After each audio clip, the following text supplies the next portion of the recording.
Okay, we'll get started. So, we seen yesterday, right, how to create feature branches, and we seen the merging, and we also applied pull request in the life cycle. So, how one person create a pull request and other person can approve it, and different options available in the pull request to failure to avoid the pull request. And we also seen permissions. Sorry. So we also seen permissions, how to give access to the repositories or how to stop it. And we also seen some trial and errors. For example, if you already have some pending pull request, you will not be able to create another pull request or such kind of things we seen it. And we also seen how to merge the content as well and merge conflicts as well. So in Git, right, you will have some other scenarios as well. So now you have a feature branch to which dev is a parent and to which master is a parent, right? Master is always the fully working solution, always. Only the project administrators or the build administrators should have access to that. Okay. And at some exception, probably your architects or leads may have it because you cannot give access to any other one. Okay. So you always create as a best practice, right? You always create, let us say, you're going to create a pipeline. That means you are going to deploy your code to dev or production. Right? For dev, you give it from the dev branch, but you're going to give it to the QA. So this is a different thing, right? To the production or something. You basically create a releases. Okay. Hi, sorry, Purna. This is Manoj. Sorry for interruption. Yeah, please. Yeah, actually, what is the necessity of merging two branches? Okay. Yesterday, actually, I did not understand the concept. Actually, this yesterday was a first class for me. Okay, Manish, so you will be knowing that concept now itself because I'll be talking about repeatedly. Okay, so if you still don't understand at the end of the session, I will let you know. Okay. Okay. Thank you.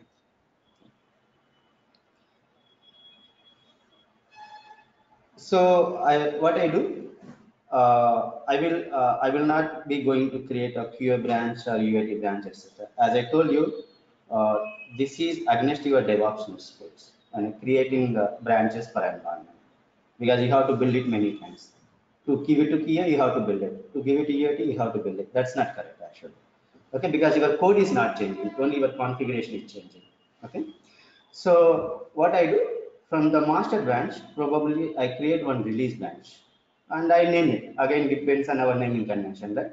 And if your team wanted to have, release 1, 2, 3, you can go ahead and release 1, 2, 3 or release 1.1, 1.2, whatever it is. Whatever is the naming convention you use, you can use it. I'll create a release branch, okay? And I go ahead and create some pipeline, or CI/CD. That is a generic terminology. And in Azure terminology, it is Azure build pipeline and release pipeline. CA equal to build pipeline and CD equal to release pipeline. I'll go ahead and create pipelines. Okay. And instead of having these branches, right, QA, UAT, I will have a stages. I call it as a stage. Each one is a stage, right? In Azure, we call it as a stage. I will have stages in my pipelines. Now deploy to the QA stage, now deploy to the UAT stage, now deploy to the production stage. This is how I deploy. So that's how you can mimic the environments, having these workflows in further. Now, why I am saying this one? Now you have the release branch, and you given the release to some environment, and let us say in production you got some issue. Okay, and you already working. This is a typical scenarios we've been talking about. You are working on already sprint 2 features. You got a bug. What you do? You will go and do that bug fix in your release branch. So obviously, once the release is done, I don't allow anyone to do any modification. But with some exceptions, I probably allow that person to work on the release branch. He will go and do the bug fixing in that release branch code, and again he will deploy that one. But probably for a better tracking mechanism, what I do, instead of working on the release branch, which is already been deployed, I create a hotfix branch from that release branch. Again, this creation is same. In that hotfix branch, he will do the bug fix and he will give the deployment. Once that is done, Now what is happening? We have this hierarchy, right? Your feature branch, dev, master, release, and then you have your bug fix branch. Now, I'm already working on some feature which is for Sprint 2. Now, my code is around 5 branches away actually, and behind I would say. But I want this bug fix code also in this current feature. Otherwise, what happens when I merge my feature branch code with the dev branch? It works. When I merge this dev branch with the master, it works. But when I give a new release, the release works well, but the bug fix what you given earlier will again be repeated. This is a regression issue, right? We do not have the bug fix what you already given actually because you did not have that code in your the current feature branch. Okay, now people say, oh, you need to now merge all the way back to your because your master should have your bug fix, your feature branch should have your bug fix, your dev branch should have your bug fix. Then only you will have the consistent way. Otherwise, sometime future you will get some issue, this regression issue, because you are missing that bug fix code in all the places. But this is a very tiresome activity, right? You need to merge different things, and you don't know how much time you will put in that one because you have a number of changes over a period of time, and when you are merging, it may break as well. Nobody knows, right? There might be hundreds of developers or tens of developers, hundreds of thousands of commits as well.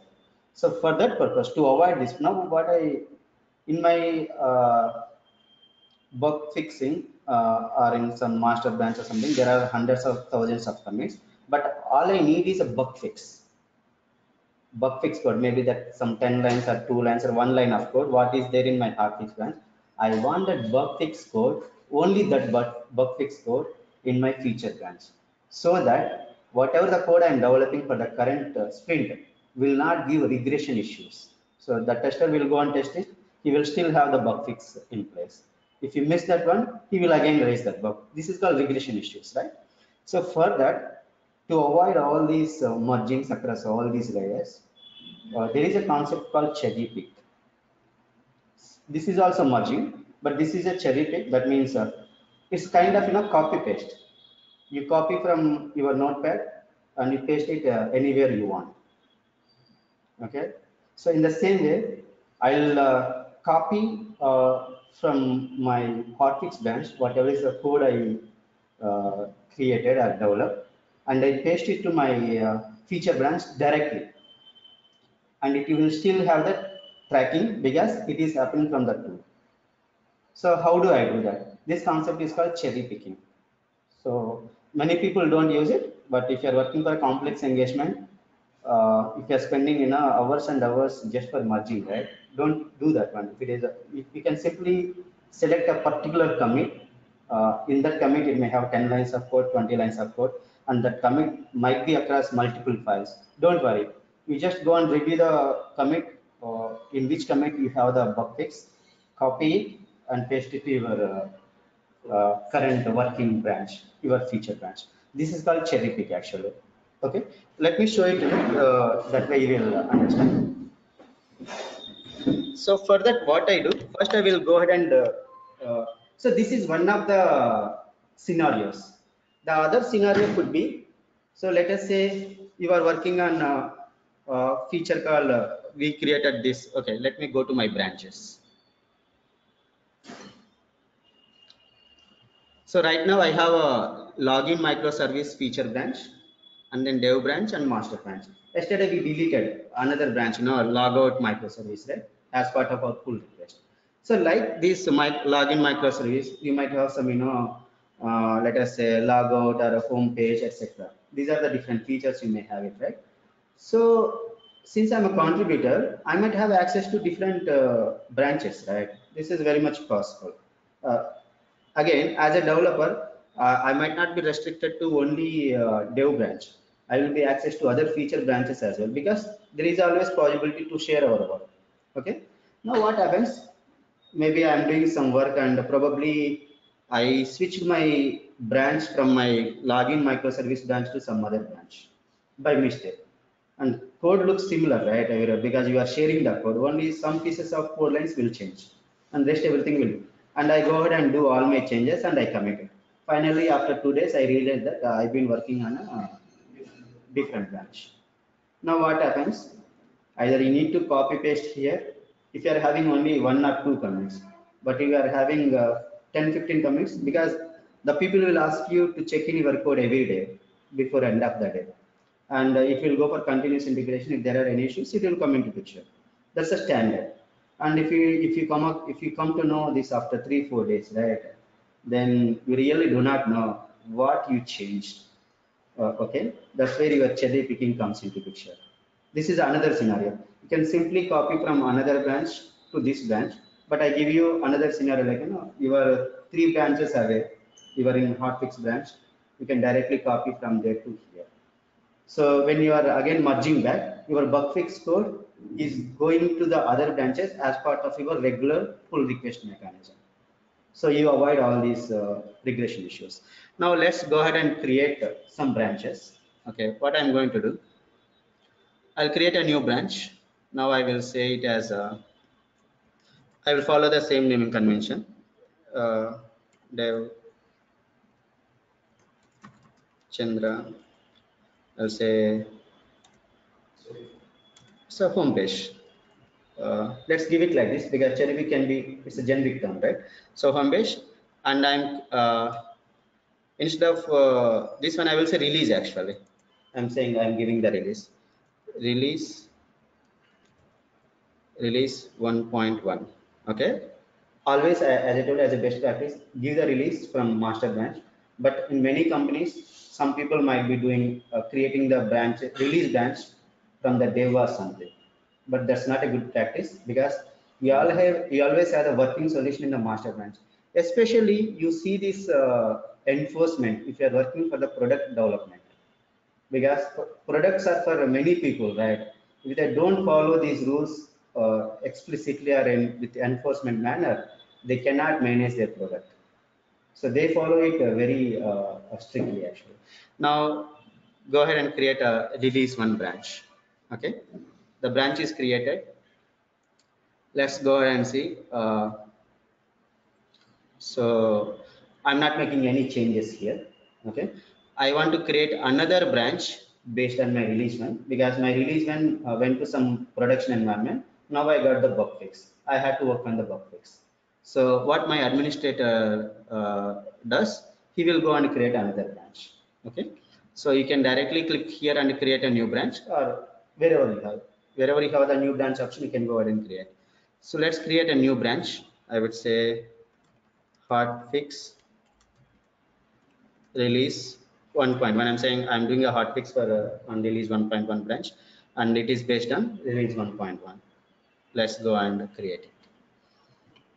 Done. Now I do my bug fixing code actually. So what I do, I can do it. I mean, either a different developer or this is not the scenario for the merge conflicts, right? This is the scenario for the cherry picking. Okay, so I'll go and do some bug fixing. I mean, I'll write some comments just to mimic the environment. I mean, real-time environment. So in home controller, you can keep anywhere. I will say I'll edit it and I'll put some comment here. Cherry pick example one. I'll make another change as well. Okay, let me copy this one. I just want to save some time. Control C and then commit. And then I'll make one more change in some other file. Okay, let's say commit, paste it here, example 2. I just want to keep it very simple. Done actually. Okay, now my bug fixing is done. Okay, now I'll go back to my Visual Studio. So now this code is not available even in your what do you say, release branch, because I did not merge it, right? So in default controller, you don't have your cherry pick here. and then home controller also. I'm just showing for your reference. We done here, right? So now I want this bug fix code in my current working repository. So let's go back to Visual Studio, and my this is Solution Explorer. Let's ensure that where you are here. I'm in Dev Purna login microservice. This is how you can do it. So in other ways, I can say technically, I checked out my feature branch with name Dev Purna login microservice. Okay. Let's go ahead and let's go to Team Explorer, view Team Explorer, and see the history. This is a demonstration, right? You need to see the history, what commit you are there actually. Okay. So let's click on the branches, and this is highlighted. This is another way to identify. Let's click on view history. What is my latest commit? This is a DD80FE86, right? You just remember that one. Okay, now I want to take the bug fix code what I done in my that hotfix branch and have it here to avoid regression issues and to reduce the time for the merging. Okay, now I need to go to that branch, right? So remember, the target here is your current working repository, current working branch. You have to check out that one. That means you have to be in that branch. So that is highlighted. The source is your hotfix branch. So you should not check out that one. You simply right click and see the history, then it will open that one actually, the history button. Okay, right now I don't have that hotfix branch because I simply opened, but I did not sync it. I don't have the remote stuff actually. So what I do first, let's go and sync it so that I will get that latest branch information here as well. Okay, sync.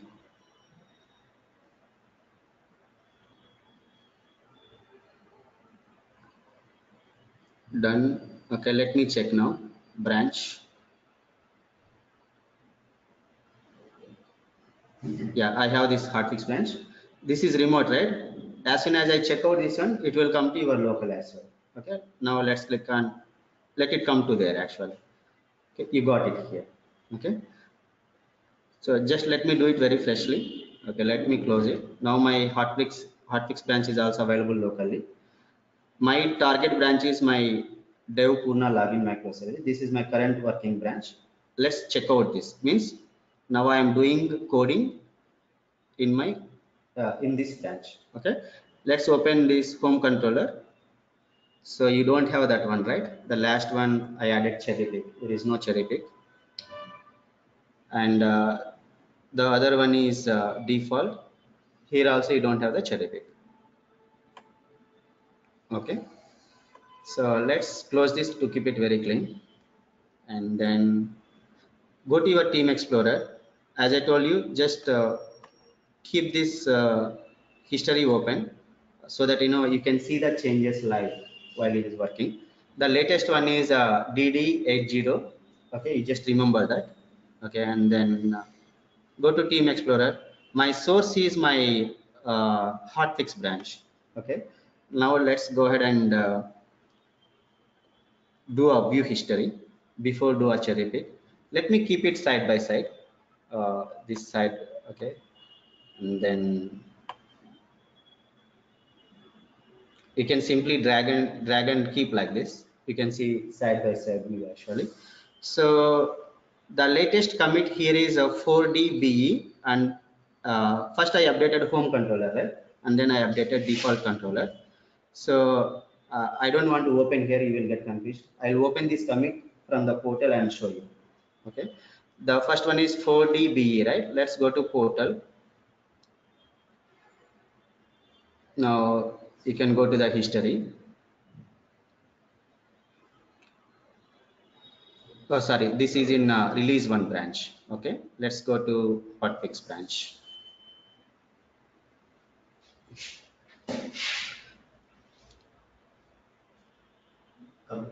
Yeah, you see So if I open update default controller, so what is the one I added? Cherry pick it. So if you open here, it automatically show the comparison, previous and current actually. Okay. So cherry pick example. Okay. So what is this commit? ACE or something? No, not this ACE. Let's Comments. yeah, let's comments. Okay, let's keep it like this. I just want to show you this, and this is the one, right? Now I'm going to, okay, rather than the latest one, I'm going to take this the last but one commit, which is the change in home controller, right? I added some cherry pick code actually. You just simply go ahead and okay, before I do that, let me open one more window as well. Let me keep it bottom. Let's see this Team Explorer. Okay, let's keep it there open. And now click on this last but one commit, right click and then say cherry pick. It went. See, you see some already thing here. Cherry pick completed and committed. The commit name is 452, right? Let's come to our the history here. Just refresh this one. How do you refresh? You have this refresh button. We have the commit copied to here using cherry pick mechanism. Now, without closing anything, let's do a Team Explorer. You see that one. Now, if you click on changes, right?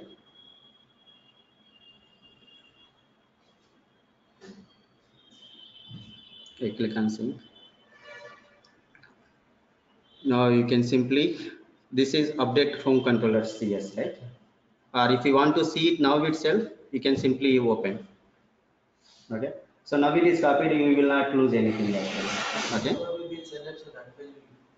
Exactly. So first you open the target branch. First you do the, to just see what you are doing, you check out your target branch, which is your current working branch. That it will highlight it. Right click and see the view history. And now you open the source branch by clicking the view history. Now you keep it side by side to just verification purpose. And whatever is the commit you want to have it, just right click and check out. Cherry pick. It will automatically going to the current target what you opened actually. Okay, you just need to refresh to see the latest one. So I just want to see whether the change is happening. You can simply open it. The way you open anything. So it open this commit stuff, and you can see this one, just home controller.cs. Let me close now these things actually. You should be having your cherry pick. You see the latest one. Now the thing is, now you have your code. You can go ahead with your regular pull push mechanism. So let me close this. One second. Sorry, this is Varun. All you did was you had one branch which is the target branch open, and you had your source branch, which is the hotfix branch, and you right clicked and cherry pick, and then automatically it did the merging into the current branch, Correct. which is your Correct. I will show one more time. I will show one more time. Don't worry. Okay. Okay. Thanks. So that you will remember. Okay. Thank you. So two steps simple. One, check out your target branch where you currently working and ensure that that is checked out. You are working on that one. It will highlight you see in that one. Now open the view history. You don't need to open the view history, but you want to see the changes live. For a couple of times you do it, then you will used to that. You don't need to open it again. Okay. Now open your target branch view history. Then you see all the commits because you need to know which commit to be taken, right? Then right click on the source branch view history, right click on the commit, select the cherry pick. It will automatically copy to your target branch. where you are working on currently. That's it. And then you simply go ahead with your push. You will push that code. Or if you want to continue, you will continue with your coding and do after some time. Okay. Let me do one more time if you want. Okay. Because it might be confusing. So let's open. I mean, whether our code is here or not. Hello, Purna. Sorry to disturb you. This is Shalja. Yes, Shailaja. Actually, I missed the yesterday class. So, there is any way to actually, what are the things covered in the yesterday class, and there is any way to get that information? Yeah, for online people, you have access to recorded videos, right? You can check with the Uh, manager. yeah. Thank you. Yeah. So you have this example. Okay. And you already posted your remote repository as well. Now let's do one more time. I mean, let's quickly do it. So where I want to do it, I mean, you can do it anywhere, but I am just taking the farthest branch actually. Now let's go to my branches, and then you can open your hotfix release one, and let's make a few more changes. This time probably I make some web config change, edit, and then I say there is some test one, right? I will say test cherry pick. Okay, commit. Let's leave that web.config as a comment to easily identify for ourselves. Commit. Okay, now we will go and cherry pick it actually. Okay, now go back to your Visual Studio. I want to cherry pick from my hotfix branch to my the current working branch, which is my dev Purna login microservice branch. For that, you should go to your team explorer. I mean, I always close it for demonstration purpose. Go to your branches, and then you already checked out, you are working already in your current branch, right? Let's see a view history just for demonstration purpose. So the current one is 452D is the 452 is the latest. That's what we just taken that comment, right? And then this is the target. Now open source branch from where we are doing the cherry pick. Don't check out, just right click and do a view history. Checkout means you are going to do the changes in that one. Okay, you are not doing that. So for the demonstration purpose, I'll just keep this side by side. You can simply drag and drop like this. Okay, you see the latest one here is I updated default controller.cs, right? 4dbe something. Let's go and check out whether that is right or not.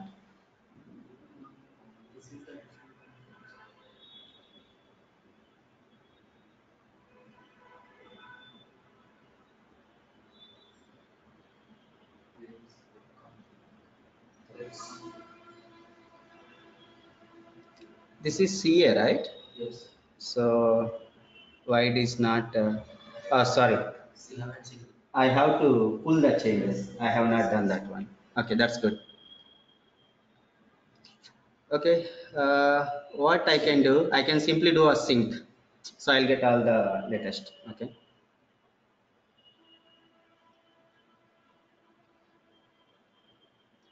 Okay, done. I mean, there are no, but I have a habit of doing multiple times pull or push actually. Okay. So repository is up to date, no changes to pull. Now go to branches, and now right click on the source and then do the view history. It hasn't come. Which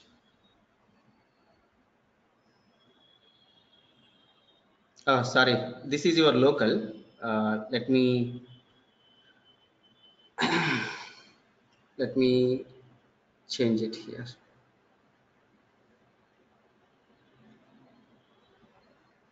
I just checked out and then say sync. So it hasn't come actually. I need to check out and do the sync. For branches, you can simply say sync, all the branches will come.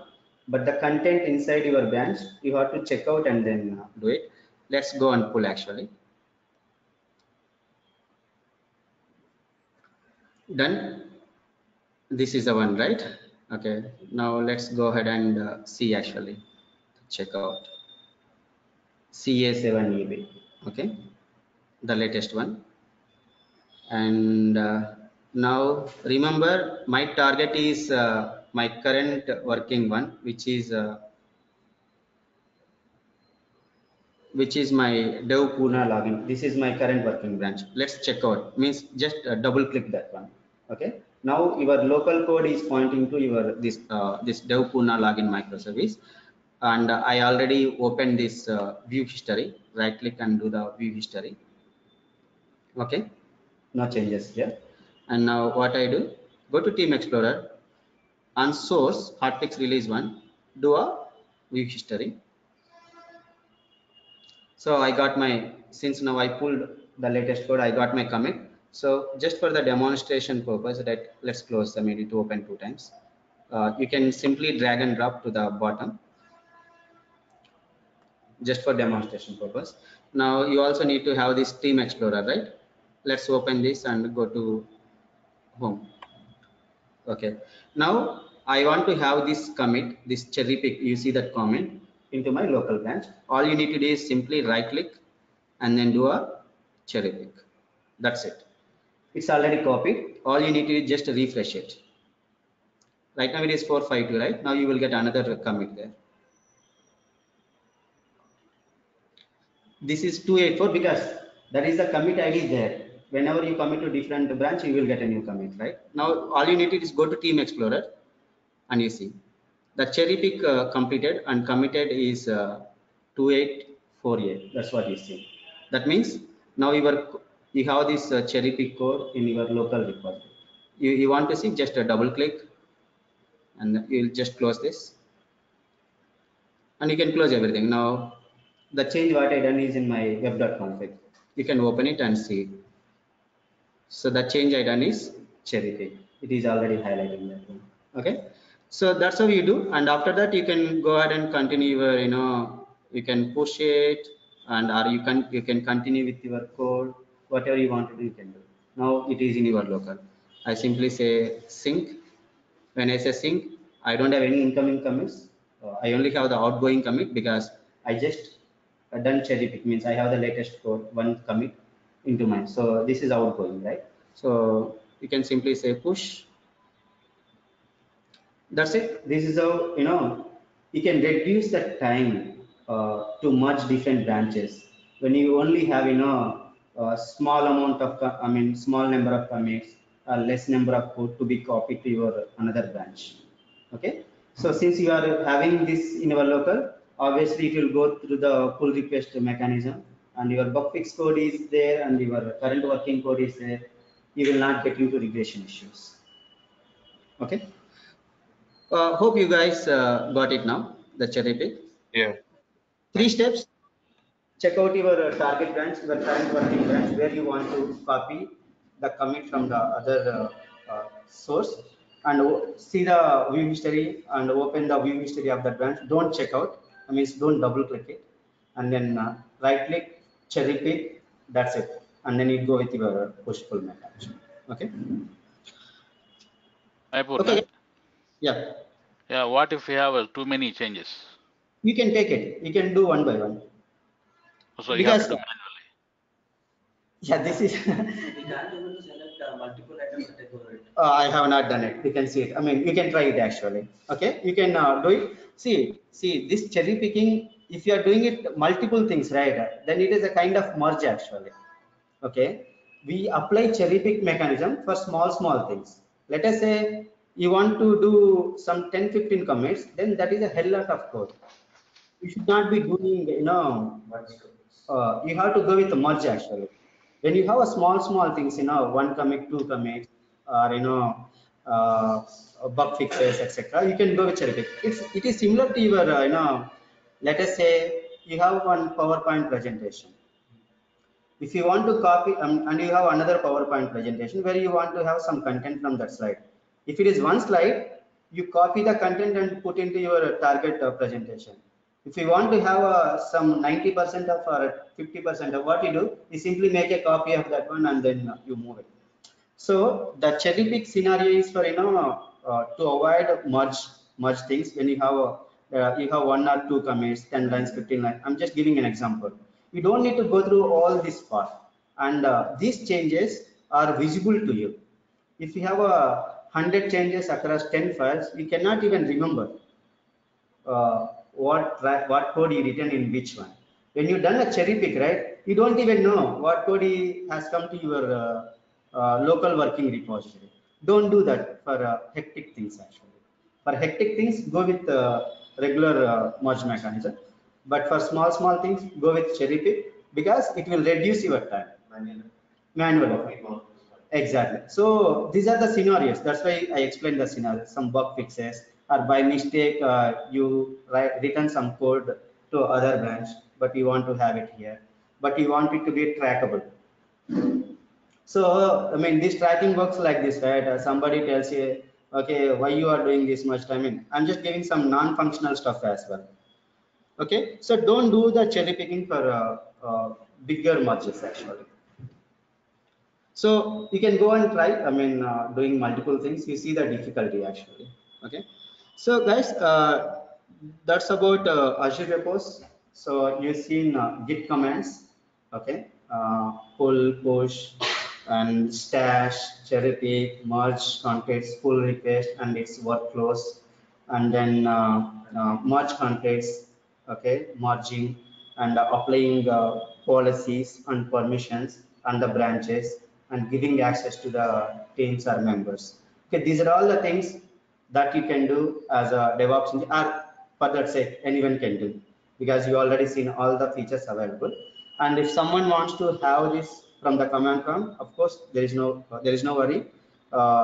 You can go ahead and there will be 10-15 commands available on the GitHub. You can take it and use it. But you see the difficulty mainly in these mergings or cherry picks actually, because when you are doing it from the command prompt, everything is in the text, right? Everything is in your command window or PowerShell window, which is a text. It's not easy for a human to read the text and understand. We have the visible, GUI. That's where it becomes easier. So for simple things like clone or push, pull, or commit, you can use it because there you don't need any intelligence. All you need is to ensure that your code is being pulled to your local or being pushed to your remote. So it's up to you, but for the productivity, I suggest to use this one because the wrappers are created by all these vendors, right, to improve your productivity. If you see, just take the sake of Linux, right? Linux. Older days, you do not have the GUI, right? So you use a Ubuntu, you don't have use any other Linux flavor, you will not have it. Now that's where these vendors like Red Hat came into picture.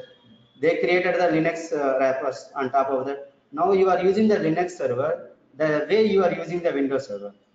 So, and that is Red Hat Linux is the preferred platform for the even production environments. Why? It increases your productivity. You are using wrappers to increase your productivity, and you are having your Linux operating system for the performance and security. And now you use Ubuntu.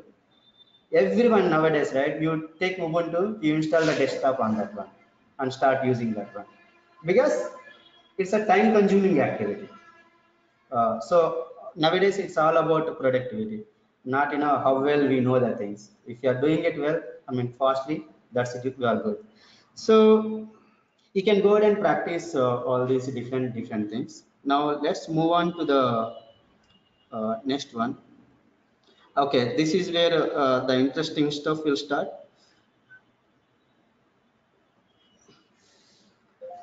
So before I get into, so we've been talking about this end-to-end DevOps architecture, right?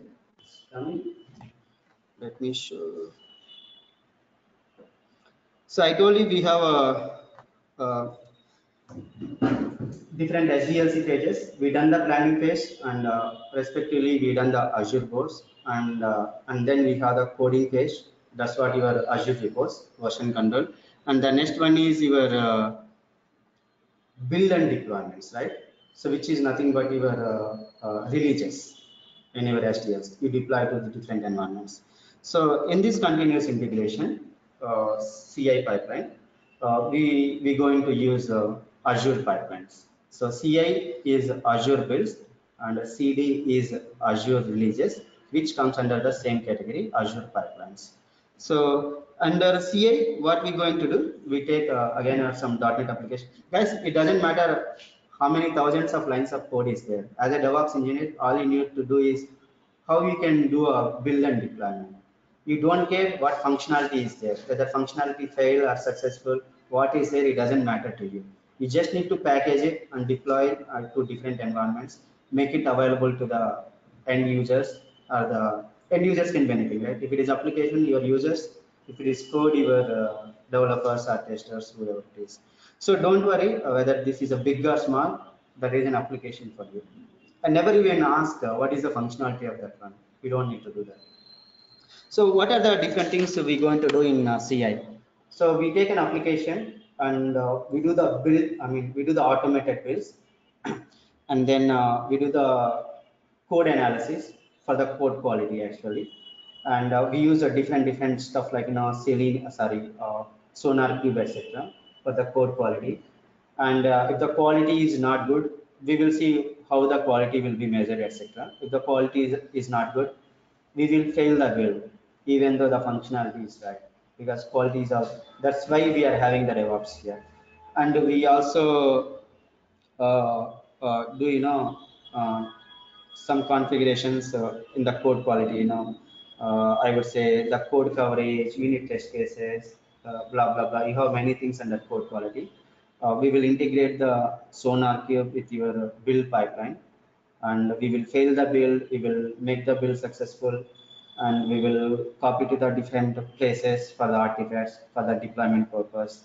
Okay, and then continuous integration, right? Guys, continuous integration, many people think that having automated build isn't continuous. No, it's not continuous integration. Continuous integration means you have automated build and you should have the automated unit test cases. That means the developer must have written unit test cases in, if he is a Java, he should have written in JUnit or something.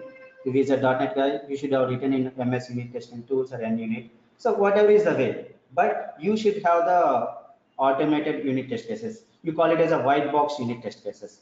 Anything using code is a white box. Anything is manual is a black box. They should have the unit test cases. If you don't have the unit test cases, you cannot measure the quality. If you cannot measure the quality, then it is not a CI.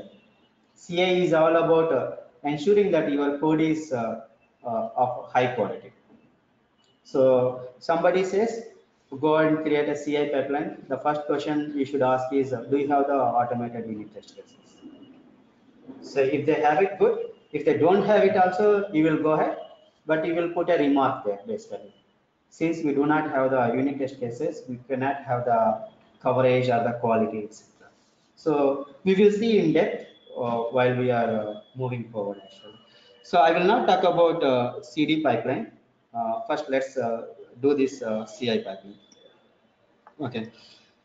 So this is how it looks, your continuous integration pipelines. I just kept it at a high level. So you also come to know what are the different metrics, how many builds fail, how many builds successful, and what's the reason behind it. So a good thing in Azure DevOps is these things are built in. You don't need to do anything for the analytics actually. They are available. You just need to ensure that you need to know where they are available. That's it. If you are using Jenkins or Bamboo, you need to install some plugins and you need to enable email communications, and then only it will be made available. So your platform setup, right? Let us say till last year or till last but 1 year, even to set up the platform, we used to take the 2 months or 3 months time. I mean, get the servers and get the softwares installed and configured, and make communication between all these different servers, give access to the different people. It takes 2-3 months because that was infrastructure as service. Probably you are using machines and doing on your own, and you need to work with your network people and server people and your project managers or stakeholders, whoever it is, for licensing, etc. Right? It takes 2-3 months. Now using Azure DevOps, it's just a matter of having subscription, plug and play actually, and you are not taking care of any maintenance activities, right? So that's why it is a jump start. You straight away go ahead and do your project configurations and then CI/CD pipelines. The time to market value is increasing. You are from day one you starting your activity.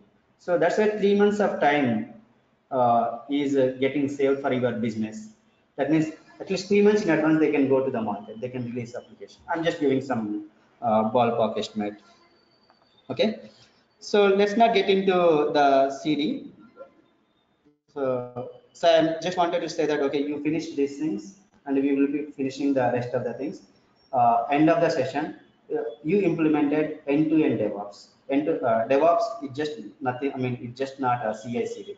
It's the entire application software development lifecycle. Hi, Purna. I have one question, like how Okay, Jenkins will come into so picture? let's go to the next slide. Sorry, what's happening? Okay, so I mean, as a practice, I mean, I have this habit of what you're going to learn in your new concepts or new features. So what all you can do? You already known branching and versioning, right? Okay, this is the basis for your CI/CD pipeline. Okay, and then you will do automated builds, and then you do the code analysis. This is what I mentioned in my diagram, and you do the configuration of automated unit test cases, and you will learn quality gates, and then code coverage, how to measure code coverage, and how to enable continuous integration. Okay, and then where do you keep your binaries artifacts that came from your compilation, automated builds, and how do you have this build metrics, how many failed, successful, etc.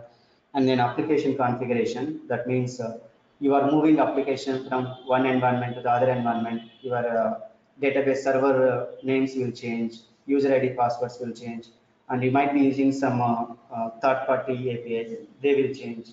So how do you make that automated? It should not be manual. Okay. And deployment metrics. So these are all the things that you learn as part of CI/CD. Okay, I included both CD as well. Now, so we'll give some small intro to Azure pipelines, and we can close for the day actually. Okay.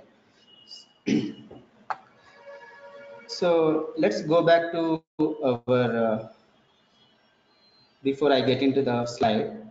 So now we're done with our boards, repos, and the next one is pipelines. So right now my pipeline is empty. There is no build pipeline. There is no release pipeline. Don't worry. And we will be covering all these areas. Okay. So even if you go to the Azure documentation as well, you see the same thing. If you learn all these things, that means you know the Azure DevOps. Okay, let's open this. So what you should know in build pipelines. So nothing but your CI pipeline. CI is your generic terminology. So your build is nothing but it is building something, right? It is taking code and it is executing something in the background. Might be it is using some utilities. If it is a database, it may use Oracle engine or SQL engine, some database engines. If it is .NET Core, it use some build runtimes using .NET. If it is Java, it may use some JVMs or JRE, whatever it is, to build the application and give the executables, right? So probably you have 100 lines of code, it will become one exe, one MSI, or a lot of DLLs. So it will run somewhere, right? If it is your laptop, it will run on your laptop. If it is server, if it is automation, it might be running on some servers. These are nothing but your agent. So you will be running your automated builds on some servers. You call here as agent. This is not new to your Azure DevOps. You use the same terminology agent even for your monitoring tools or even for infrastructure as code tools. Anything, if something is working with some other one, you call it as agent. Let us say I want to monitor my server. There will be tools like SCOM, Nagios, SolarWinds, etc. What they do, they install their agents, which is nothing but some job on my server, and that job will keep checking the health of the server, send the metrics back to the master actually. In the same way, you have to do the automated builds on some server. Okay, so that server is nothing but your agent pool. If you have a number of agents working for you, you call it as agent pool. As simple as that. So, and what else you need to know? There are different types of agents that you have in Azure DevOps. That means if I'm if I'm a small scaled organization, or I'm independently working, I can't afford a server, my physical server, right, to run my agents. If that is the case, I can build my own data center. So for that kind of purposes, or you don't worry about some performance of your build. Okay, if you are using your own server, you are running only your builds. That means your performance might be, I mean, your build may finish in 1 minute. But if you are using the one given by Microsoft, that might be getting used by shared people. Of course, not the actual process, maybe the physical server in the back end. It may finish in 1 minute and 10 seconds. Don't worry. I mean, if you are poor, don't mind about the performance. So Microsoft hosted agent means you don't need to have any of your own server to run your automated builds. So when I create a build pipeline, this pipeline itself creates one temporary machine in the background. You don't see it actually, but it will simply say agent is started, agent is queued something. That means in the background it is creating some temporary virtual machine where you do not have any visibility, and it will run your automated build under that one. Once the build is done, it will destroy it. That is their headache. But you may see some lag in terms of availability of your agent machine. Okay, that's the one. But and you cannot log into that machine as well if you want to troubleshoot, because that's not the one created by you. But of course, we will be having access to the logs for the troubleshooting. And the next one is self-hosted agent. So I would say, okay, even 10 seconds is not acceptable to me. I just want to have the best performance of my builds as well. So this is the case, there will be some enterprise application where the build itself takes 1 hour, because there will be hundreds of projects in that application, and even the size of your application will be 5 GB, 10 GB. To build your application, first it has to copy that content to somewhere else, right? Even to copy that 5 GB, 10 GB of code, it may take 10-15 minutes based on your network capacity. So it may take 1-2 hours as well. Okay, in that case, you may not be able to afford to have this latency. 1-2 hours already it takes, right? That's where your self-hosted agents come into picture. So I can use my own server as a agent. That means I create a pipeline. Yeah, I create a pipe. It can be virtual machine, or it can be a physical server in your data center. It can be anything. You just need a machine. Okay. Of course, we will show you how to make the connectivity. Okay. So I'll go ahead and use my self-hosted agent. That means I'll take my own server and I install agent on my server.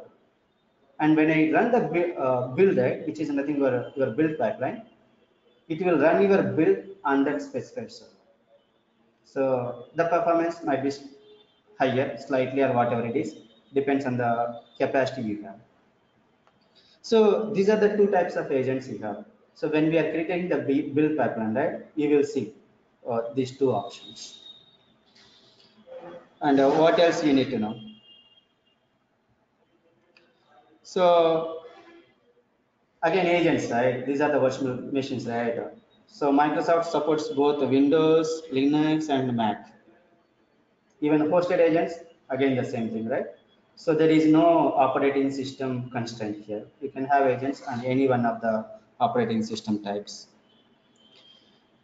And then the way pull, push, etc. commands in your Azure repos, to create your pipelines, you need to know few things, few terminology, right?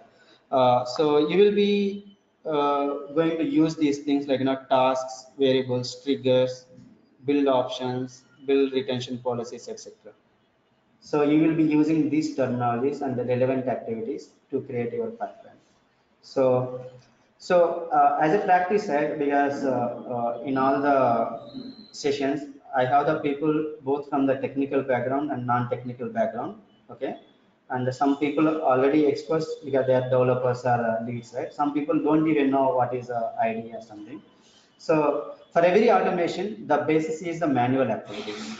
If you don't know the manual activities, there is no need of automation, right? That's the reason what I do tomorrow. I'll simply take one sample web application from the Visual Studio, and I will show you how to manually deploy that or build that code and deploy to your some machine.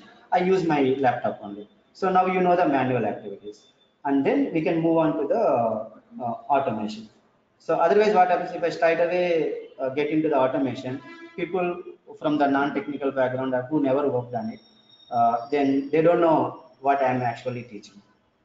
Okay, so guys who already developer or tester, bear with me for 15-20 minutes tomorrow. We'll finish that manual and then get onto the automation. And even it will help you as well, because even as a experienced developer or a lead, right?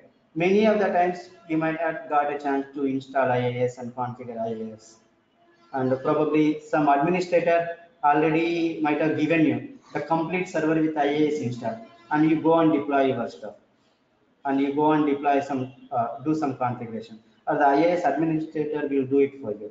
So when you do these manual things, right, uh, probably you may know another 10-15% from these 10-15 minutes. So it helps both the ways. So bear with me for 10 to 15 minutes tomorrow, how to use this Visual Studio and build and deploy application manually. And we'll talk about Eclipse as well, but I am not going to show here. As I told you, in one class, I'll install Eclipse and show the integration. Okay, because the process, flow, and everything is same. And again, it's not just Java, right? Once you work as a DevOps engineer, you may need to work on Python, Perl, etc., Node.js. It will be any number of things, right? It's a learning curve. Actually, you cannot do it in one go. So that's it for today, guys. Any questions?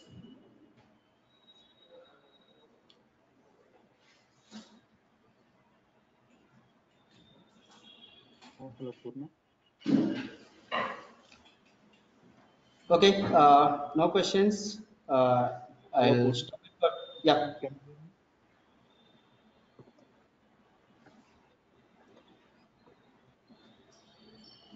thank you, guys. Thank you.